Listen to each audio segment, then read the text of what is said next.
Ok, tout d'abord, je vous remercie de me donner l'opportunité de parler de cette journée qui est si importante, qui est la journée mondiale de la santé. Donc, qui dit journée mondiale de la santé, c'est un droit fondamental. Donc, c'est un droit pour tous.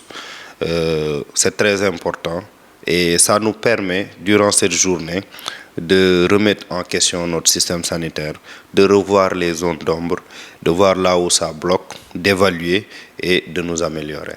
Bon, le thème choisi pour cette année, c'est Initions-nous pour la santé, soutenons la science. Bon, la santé, comme je l'ai dit à l'entame de mes propos, c'est un droit fondamental. Donc, c'est une chose sans laquelle on ne peut pas fonctionner. Sans la santé, on ne peut rien faire. Donc, c'est très important de nous initier à la santé. Ça veut dire que la population a son rôle à jouer dans la santé, dans le système sanitaire. Bien que le gouvernement ait sa part à jouer, mais la population a une grande partie, a sa partition à jouer dans cette initiation à la santé, de par la prévention, de par le dépistage, de par la pêche à l'information.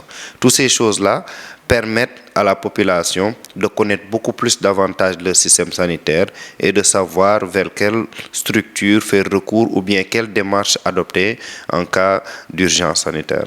On peut dire que la différence entre les pays développés et les pays sous-développés, c'est pratiquement la science.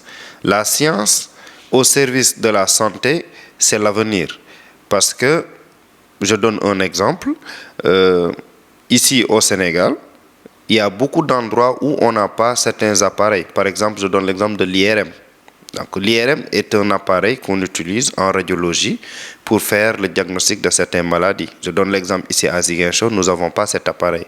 C'est grâce à la science qu'on a pu mettre en place cet appareil qui permet de poser certains diagnostics qui sont assez avancés.